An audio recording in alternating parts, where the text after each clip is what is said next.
So let's talk about the 5 pillars of brain health. What are those 5 pillars? The 5 pillars of brain health are fitness, sleep, nutrition, stress management, and brain training. Each of these brain health factors can grow the size of your brain. Hundreds of studies have shown that each of those 5 pillars of brain health can improve the capacity of memory networks in your brain. And if you combine these in your daily routines, you can significantly improve your brain function in the short term, and you reduce the risk of Alzheimer's disease decades later.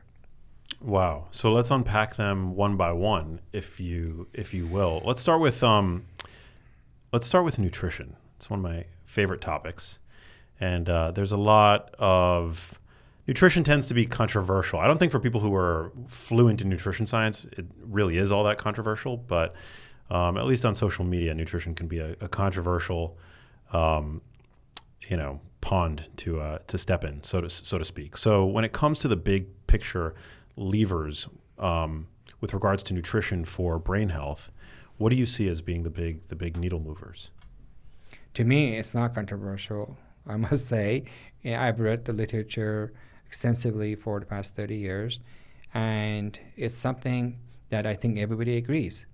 I don't think anybody has ever said that highly processed food are good for you. I don't think anybody has ever said that trans fats are good for you. And nobody has ever said that sugary food that increases your glycemic index, how fast your sugar spikes, is good for you. Nobody. Have you ever heard say that? No. Okay. So there's no controversy.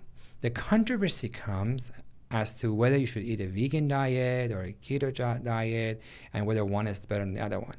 And I agree, it's difficult to establish superiority of the different types of healthy diets.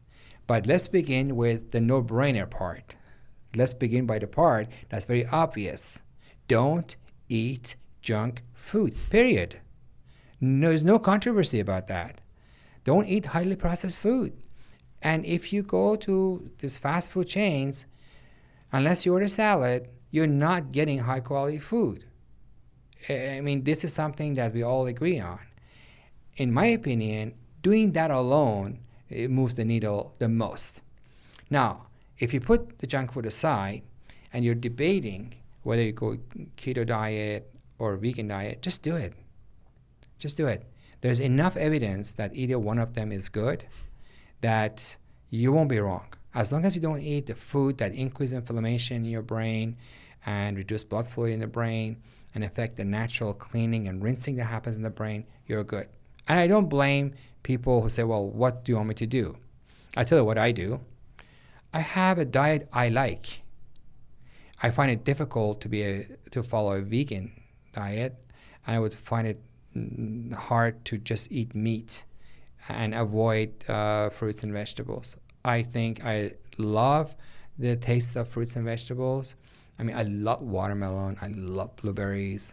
I don't want to live longer if I can't enjoy this food. Amen. Right? Yeah. Yeah. So do the diet that appeals to you because you're going to eat it for a long time.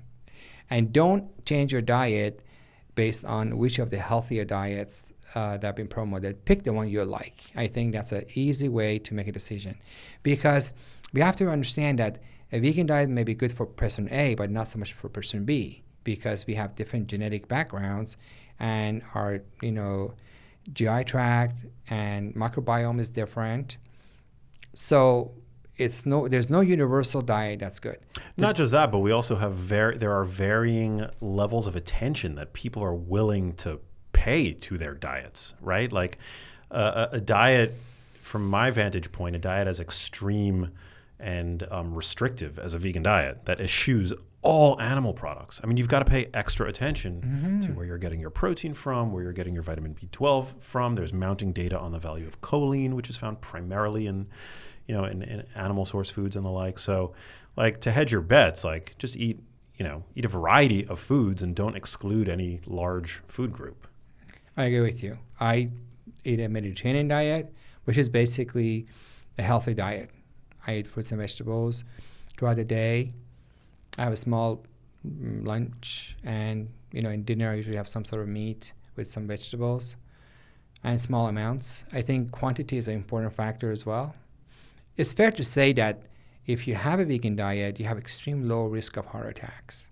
I mean, there is advantages of a vegan diet. But we're not going to go through the controversy with ketogenic diet versus the vegan diet. I think, as you said, enjoy the food. So much of eating is a pleasure of eating. I mean, when you go to a restaurant, enjoy a meal, you're not getting nutrition. You're going there for the joy of tasting different foods, whether it's Indian food or, Chinese food or American food or, Greek food. Persian food. You do it for the fun of it. And I wouldn't deprive the joy of eating for the sake of living 5 years longer. Yeah, I mean, to exclude carbs, like what is the famous Persian rice dish? I'm a huge fan. Yes, so chilo kebab, orma sabzi. I'm Persian and I love the Persian food. We eat regularly. And, rice is not the best source of diet because it's high carb. But, I used to eat a whole plate of rice with kebab or other things. And I have decided to eat half rice and half vegetables. That's my compromise with orma sabzi or whatever else there is. I love it. That sounds so good. Are there any foods in particular that you believe are, have maybe an outsized benefit to the brain? Yes, my favorite food with a lot of benefits is actually blueberries. Blueberries are not only high in antioxidants like so many other fruits, but they help to increase levels of BDNF, brain-derived neurotrophic factor. And BDNF is a neuroprotective factor. It's also known as brain fertilizer. The best way to increase BDNF levels is exercise. But certain food, especially blueberries, are high in BDNF. So that's one reason I like BDNF. I like blueberries, and I actually like the taste of them. When I have a bowl of blueberries, I just enjoy sitting there and eating them. They're so good. They're also a very high volume fruit. Like you can eat a lot of them, and your stomach will probably start hurting before you've consumed even like that significant of a quantity of calories. Yes. Every fruit has some minerals and vitamins, and you want to have variety of food, and you want to have the variety of food in different seasons. So, falls and winter when there are more apples, so you can eat more apples, and in the summer when there are more watermelon and honeydew and anything, you can enjoy them because each one of them have their own blend of vitamins and minerals. I wouldn't recommend heavy dose of supplements. I love to get my vitamins from natural sources. What about when it comes to fats? There's a lot of literature talk about the specific value of extra virgin olive oil to Mediterranean dietary patterns, and then downstream of that you have brain health. You're right. Many investigators have asked the question, what about the Mediterranean diet is so good? What about it? Which component of the Mediterranean diet seem to be so helpful for brain health? And extra virgin olive oil seemed to stand out.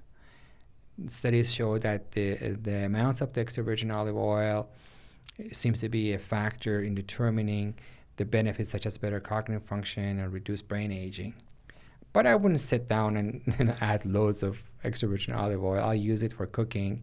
I think it's best to do many things in moderation than going all out and putting your bets on single intervention. For example, creatinine 20 grams a day has been shown to have benefits for the brain as well. But I wouldn't consume 20 grams of creatine every day thinking that I'll have the best brain and not doing things like exercise, sleep, healthy eating, stress reduction, brain training, because creatine by itself is not going to be a miracle. It's not going to do a magic. The magic is to do multiple things in low levels and stick with it over time. These benefits compound.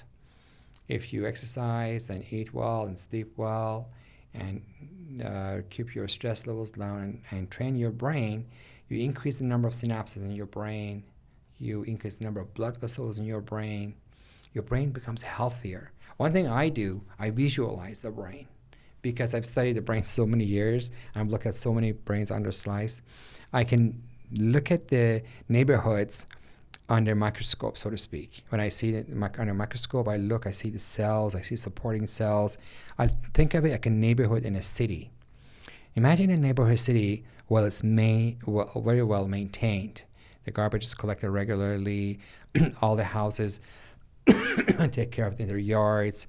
All the traffic lights are clear, visible, and everything is nice and clean. It's not by coincidence.